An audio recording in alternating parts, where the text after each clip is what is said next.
Hi, my name is Caroline. I'm a jewelry designer at Kornelia Jewelry. Welcome to my studio. This is the first video of a series of videos about the lost wax jewelry casting method.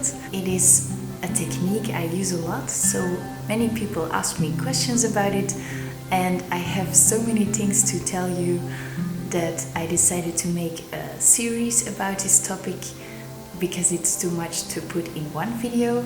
In this first video, I will tell you a little bit more about what this technique is and when or why you can use it.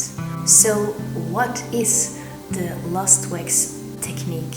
In this jewelry making process, a wax model is used to create a mold, then metal is poured into that mold, so you have a solid metal piece when you are finished.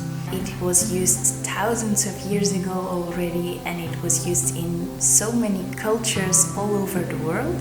It's one of the oldest jewelry making techniques. A similar technique is also used to create sculptures, and there are also some techniques that jewelers use that actually come from the dental industry.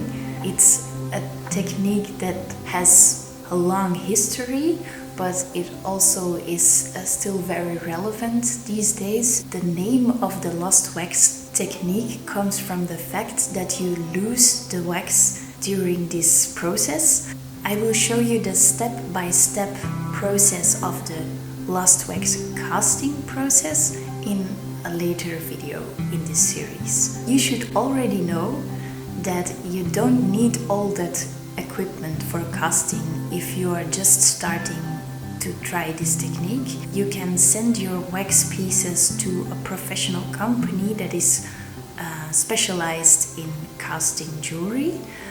I still do that myself. I still don't have all the machines that you need for casting, so I just want you to know that so you don't have to worry about it.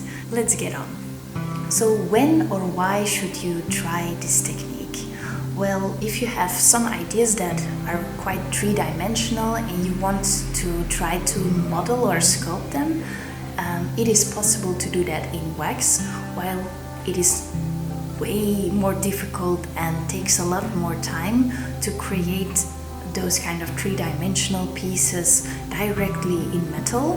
For me, that's the reason why this technique was kind of a love at first try, because the possibilities of modeling the wax and creating miniature sculptures were like endless, and I still really enjoy working with this technique for that reason, that you are so free. And another big thing about that is that you can try out different shapes, or you can like sketch in wax, and it's quite easy.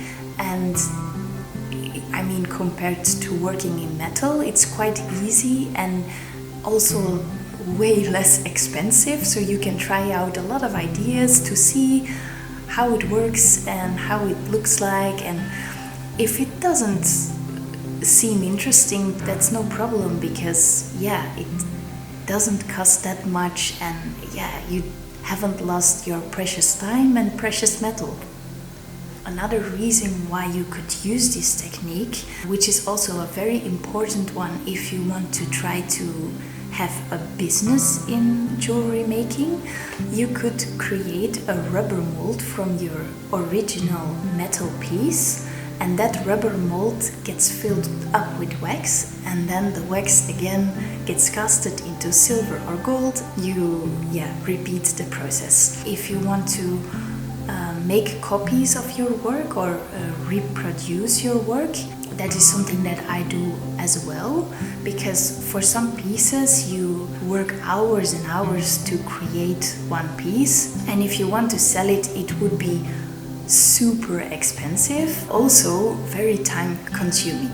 That's also something that is very interesting, and I will also show you more about it in later videos.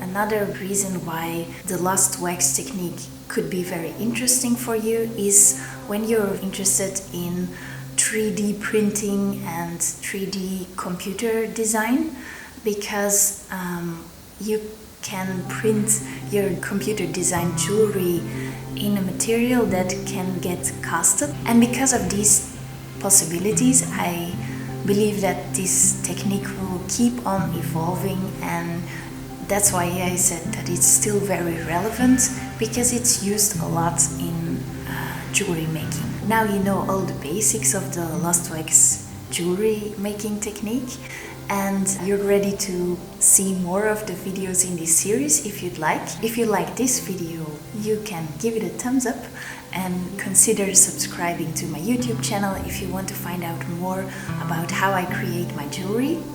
I want to say a last thing before I end.